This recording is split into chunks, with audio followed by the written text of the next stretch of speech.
Hello and welcome to NJBIZ Conversations. I'm your host, Jeff Kanaj. My guest today will be familiar to most NJBIZ readers. It's Michele Siekerka, President and CEO of the New Jersey Business and Industry Association. Michele, welcome back.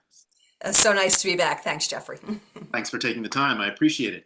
Now, I have to start with your 10-year anniversary leading the organization. My colleague Matt Vasilpour spoke with you at some length about that, and our viewers can read that online at njbiz.com and in our October 28th print edition. But I hope you would tell us a little bit about what you're thinking as you reflect over the last 10 years. How do you assess where you are now and where you were? Hmm. First of all, I can't believe it's 10 years. I feel like I blink an eye and here we are, right? And my joke has been I only feel like I aged about 100 in the last 10, but that's okay. It's been gratifying. It's been stimulating. We've certainly had a couple of challenging things along the way, but it really has been a period of transition and transformation for the organization. We went through a pivotal change in our business structure, no Right. longer being kind of connected at the hip with NJM and that insurance requirement Mhm. as part of a trust that we belong to for over 100 years, right? And Right. so now we've been in the process of really transforming the organization for the future, looking at what other types of products and services businesses like those who choose to be members of NJBIA need in order for us to address the issue of affordability and regional competitiveness here in the state of New Jersey. I'll just add to that, extremely proud of the business community that I have the privilege each and every day of standing up and advocating for. And I think we do it very respectfully, with a lot of oomph, with a lot of research and data behind us. And I always say I'm proud of what we do, but I'm even prouder of how we do it at NJBIA. Okay, very good. I am curious, though, about how your experiences over the last decade match up with your expectations going in. Now, obviously, no one could have expected a deadly global pandemic that would decimate the economy. Obviously, I guess that's one thing that probably you weren't counting on. But what else? What has been some sort of surprising to you over the last 10 years? Something you didn't expect, or something that was more important than you thought it would be, Well, or when less important? Absolutely. Well, when I first came in the very beginning, the board was not anticipating a separation from NJM. Okay. So it was really more of, how do we leverage who we are today? It was like, how do we put window dressing on what is already an amazing organization, right? So as I like to say, I was here to take the organization from great to nirvana. What was the next best iteration of ourselves? Because it was already a great organization for Right. 5 years at that point in time. And then, of course, it came all these different changes. And certainly, COVID was an incredibly pivotal period of time being at the helm of an organization like this, where we became really the center of everywhere that business went for their information, for their Mhm. outreach, just to understand what was going on. We were interpreting, rules and regulations in real time, 24/7. And there was no membership wall during that time. It was for Okay. any business in the state of New Jersey. Okay. Now, one thing I did want to ask, one specific issue I'm curious about, and how you've seen it change over the years, and that is the role of women in business. Just before I got on here, I was on a planning call for our Women's Leadership Summit, which is on November 14th. I know your organization runs an Yes. event, at least one event every year, and you are a woman in business. Have attitudes changed significantly over the last decade or so, or are women still facing the same sorts of difficulties that they had, back in the bad old days? So, it's a mixed bag. It's a mixed bag. I would say that I, very proudly have seen things coming along slow and steady, right? Can never be quick enough to get to true equity. COVID really set it back. Okay. Because COVID had a disproportionate, disparate impact on working women, for sure, Yeah. because of the childcare challenges and concerns, and just the family situations that came out of COVID. So it really took women much longer to get back in, which held them back again. Women still seem to be the lead when it comes to child rearing. So women have to step out in order to do that and then come back. And the data, because we always look at the data stalled a bit. So actually over the last 2 years, from a women on boards perspective, that number slipped just a little bit. So Okay. it's moving ahead, but it's kind of like two steps forward, one step back, then we get stuck a little, then maybe we propel, but we need a flywheel. Like we need a flywheel. That said, I feel as though the momentum is stronger and richer than it ever was. And through our Women Business Leaders Forum, it is incredible to me if I look back 10 years and I look at the women in the room and I look Mhm. at some of our rising stars and the young leaders and where they are today and how the leaders of today are really reaching back and bringing up the next generation, so much more intentional. The rooms are, the rooms are very energetic, and I see a lot of men as sponsors of women coming up as well, which is a little bit of a departure as well. Okay. It's interesting that you say the pandemic sort of set things back, and I guess I think that sounds right to me. And you have the statistics, Yes. I'm sure, to back it up, because I can remember seeing research before the pandemic about how companies had sort of come to realize that really a diverse board that includes women, diverse leadership, C-suite, really improved financial performance. And at that time, everybody seemed to sort of move on from them, and say, okay, great, we've accomplished something, but there's still more to do. As I just heard, as I said, from this planning board. No, agree. And the issue really was women coming back into the workplace. They were out longer. It was more difficult for them. They were more challenged, and that caused a lot of them to have to just step back from commitments and things. So Yeah. not surprising. And I think maybe just the last piece on this is we've had ebbs and flows in our bigger society around issues of Right. DEI, and I think that confounds a lot of this. Okay, right, yes, and there has been sort of a cultural backlash to some of these issues, and that doesn't help, obviously. So, Yes. okay, then bringing it back in the discussion back to the present then, when I talk to business owners, corporate executives, I hear a familiar litany of complaints or headwinds, challenges, Yes, yes. high costs, starting with taxes and regulation, supply chain issues, hiring and retention. Some of those were exacerbated during the pandemic. I'm curious as to whether you're hearing the same things, number one, or number two, are there new concerns bubbling up that maybe we haven't, maybe we in the media haven't become aware of yet? So, I mean, cost of business always remains at the top for sure. We do our business outlook survey, every year. We're just getting the results back. We'll have that out in December. I don't think we'll be too shocked about some of the things that we see in there, right? Some of the Right. same issues, healthcare costs, regulatory costs, the cost of mandates. I mean, this is a perpetual, and we keep saying, we say to our legislators, would you please listen to us? This means something. It really, really does. And we see that more and more. So that continues to be a challenge. I will tell you that how we work and where we work is a constant challenge for Yes. business because they're having to lean in on what is remote, hybrid, et cetera. How do they maintain good culture? How do they deliver their products and services in the best ways that they can, given the change in the workforce? That's not just COVID. That was starting before COVID with the next generation worker, but COVID again ripped the Band-Aid off of that. And you Hmm. see today that, there's much more hybrid and companies are very challenged in forcing their workforce to be back in 100%. Exactly. Yes. Okay.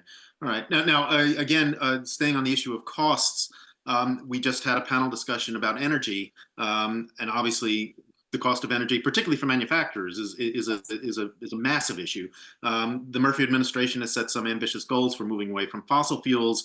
What I heard in that discussion, what I've heard from other business owners is that the technology just isn't there to do all of the things that the government right now wants to do. Are you hearing the same thing, number one? And number two, is it reasonable to set those kinds of goals given the state of technology now, or should that train be slowed down a little bit?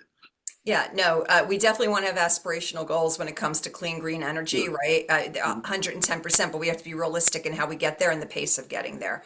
We can't get ahead if there's no best available technology to take us there, right? We Yeah. can't get ahead if the capacity isn't there to receive what we want.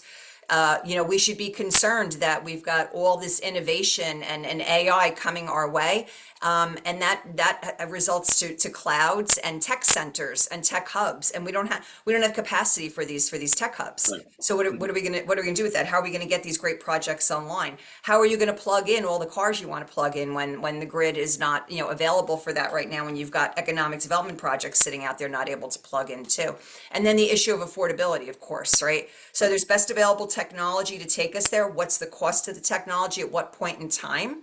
And you can't overextend on the consumer base. They have to be able to afford the products and services that you need them to consume in order to get to your goals. Okay.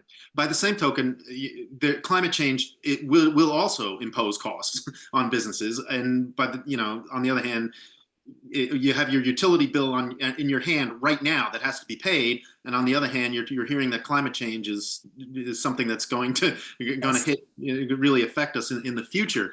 Um, how do businesses approach? How does that calculus work out for businesses? Do they think, yes, we really do have to move in that direction, or do they think, you know what, I really need to to get these costs down, and you can't impose, as you say, you can't impose mandates on me. You can't make me do things that I can't afford to do right now. Yeah, it's all a balance. This isn't going to be a one size fits all. It can't be a cookie cutter approach. Okay. Companies are all in very different phases of their own existence, and they're all different sizes, and they all have different capacity needs when it comes to energy. And so I think you have to really be mindful, and a company has to sit and look honestly at their own, their own footprint and understand what their trajectory is going to be and what they're going to need to get there. And I think if folks do need to look long term, we need to be very big minded here, but we need to be practical in the steps to get us there. Okay. All right. I want to talk a little bit about manufacturing. We spoke briefly at Manufacturing Day from the NJMEP, New Jersey Manufacturing Extension Programs. Manufacturing Day, a record turnout apparently. I'm curious what you thought of the event, and why do you think some of those kinds of things are important? Yeah, it was a great event. We look forward to that each and every day. I'm on the board of the National Association of Manufacturers, and I'm Right. the incoming chair for the Conference of State Manufacturing Associations. So I work with my colleagues across the entire country every day on these issues through those connections. And look, manufacturing is a significant industry. That's the history of NJBIA. We were born and bred as the New Jersey Manufacturing Association. So we continue to be the vertical voice for manufacturing on lobbying, but obviously horizontal for all other business. And we want to provide the good products and services that they need so that they can stay here. My big concern for manufacturing, especially in New Jersey, we very much feed the aerospace and defense industry. Okay. And when our companies are bidding in on national contracts, they start with a minimum of like a 10% premium because of the cost of doing business here in the state of New Jersey. They have Okay. to eat that because they Mhm. can't put that into their proposal, right? It'll make them ill competitive with companies from across the country. So we hear that every day. Pete Connolly, who leads NJMEP, I like to say we have an Uber partnership right now. We've really taken to the next level how we work together. They, as manufacturers, being their clients. And then providing, the education, the training that manufacturers need to be lean and efficient. And then us coming in and making sure that the environment for them is rich and one that they can grow in. But I'll tell you, Jeff, these manufacturers get a call each and every day Right. from all across the country. People want to pitch them. I get calls. I just got another letter from XYZ state saying my recruiter is going to be in town next week. Would like to stop by and talk to you. That competition is real. And look, maybe we can't compete with Texas or Florida or Georgia today. We better start trying, right? But we can't even compete with Pennsylvania right now, whose corporate business tax is going down below 5% when ours just went up to 11.5, the largest in the entire country by far. Okay. Well, then is that the biggest part, the biggest policy change that you think is necessary to get that tax burden down? Whether it's property taxes or the corporate tax or the transit fee. I mean, all of the government the Yes. government payments that companies have to make. Is that the biggest segment of the Three, biggest thing that needs to be reformed? well, I'll say three key Okay. things, okay? Property tax. There's a lot of property tax relief programs in the state of New Jersey today. None of them recognize that New Jersey business pays almost 50% of the property tax in this state. So Okay. Anchor's not available to them, state of New Right. Jersey's not available to them. And for a minute, think about those smaller companies. And on manufacturing, a lot of our manufacturing companies are smaller. They're not the big pharmas, okay? Uh, Corporate business tax for companies like the big pharmas. You just heard the news a few weeks ago. J&J is growing down south. They're not growing here. They're not Mhm. picking up their headquarters and moving it, thank God. But you know what? Stagnant's not good. We need Mhm. growth here in New Jersey. And the Right. third thing, again, is the cost of regulation. I could ask any one of my companies who has facilities in New Jersey and elsewhere to line up the costs of regulation to deliver their product and service. It's an uber premium here in New Jersey. We have to get a handle on it. All right. Okay. Very good. All right. Before I let you go, I'd like to talk a little bit about the future. first of all, I'm curious what you think the business climate is going to look like as we go forward. A lot of uncertainty right now. Big election nationally coming up next week. Big election in New Jersey next year. Is that kind of political uncertainty a drag on businesses, on the economy generally, do you think? Yeah, lack of reliability and predictability is always a drag.